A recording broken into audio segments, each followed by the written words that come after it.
బ్రతుక నేర్చినవాడు. ఒకానొక ఊళ్ళో మోహన్ అనే కుర్రవాడున్నాడు. వాడు కటిక దరిద్రుడు.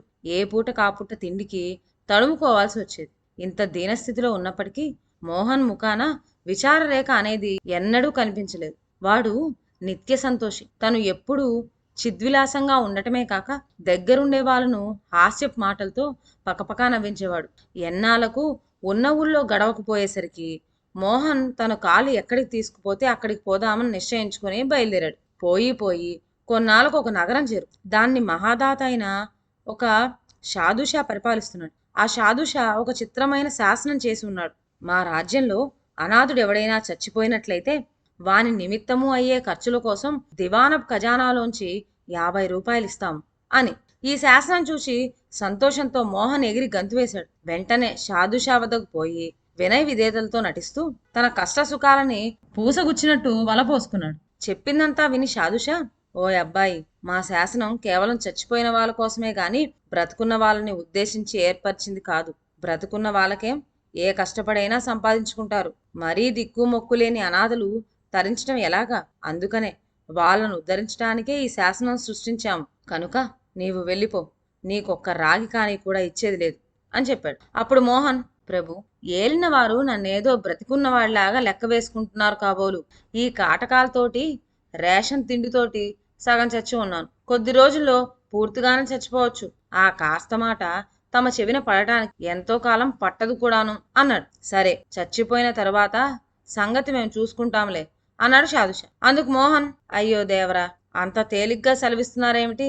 ఒకవేళ నేను పూర్తిగా చచ్చిపోయాను అనుకోండి, అప్పుడు తమ శాసనం ప్రకారం నా నిమిత్తం 50 రూపాయలు ఇవ్వక తప్పదు కదా. అందులో సగం పైకం అంటే ఒక 25 రూపాయలు ఇప్పుడు నాకు దయచేశారంటే నేను తమ రాజ్యం విడిచి మరొక చోటుకు వెళ్ళిపోతాను. ఇలా చేయటం వల్ల తక్కిన 25 రూపాయలు తమ ఖజానాలో ఉండిపోతాయి. అదంతా తమకు ఆదాన్నమాటే కదా అని షాదుషాకు నచ్చచెప్పాడు. ఈ మాటలు షాదుషాకు బాగా నచ్చినాయి.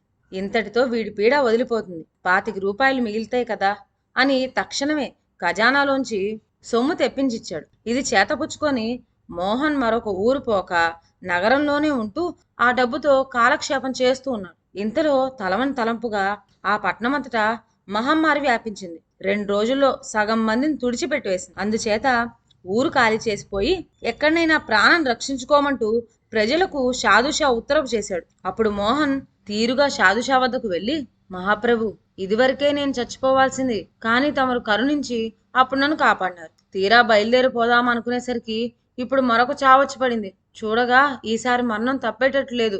ఎలాగా అని యోచిస్తున్నాను అని చెప్పి ఊరుకున్నాడు. అబ్బాయి, ఏమిటి ఇంకా ఆలోచిస్తూ కూర్చున్నావు?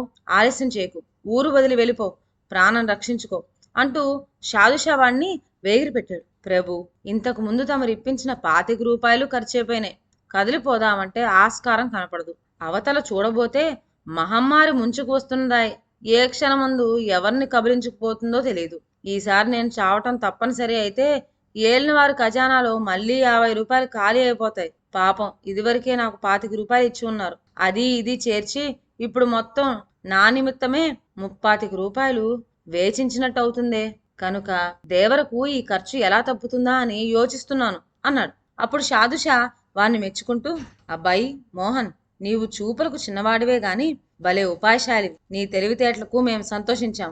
నీవు మా సంస్థానంలో ఒక మంత్రిగా ఉండిపోవాల్సింది అన్నాడు. ఆనాటి నుంచి మోహన్ మంత్రిగా ఉంటూ తన హయాంలో బతికి ఉన్న వాళ్ళకే బాగా ఉపకారం జరిగేటట్లు ఏర్పాటు చేశాడు. ఇదండి వాళ్ళ కథ. మరొక మంచి కథతో నెక్స్ట్ వీడియోలో కలుద్దాం. అంతవరకు సెలవు. నా ఛానల్లోని కథలు మీకు నచ్చినట్లయితే నా ఛానల్లోని కథలు లైక్ చేసి సబ్స్క్రైబ్ చేయండి. షేర్ చేయడం మర్చిపోవద్దు. కొత్త కథల నోటిఫికేషన్ కోసం బెల్ ఐకాన్ ప్రెస్ చేయండి. Thank you.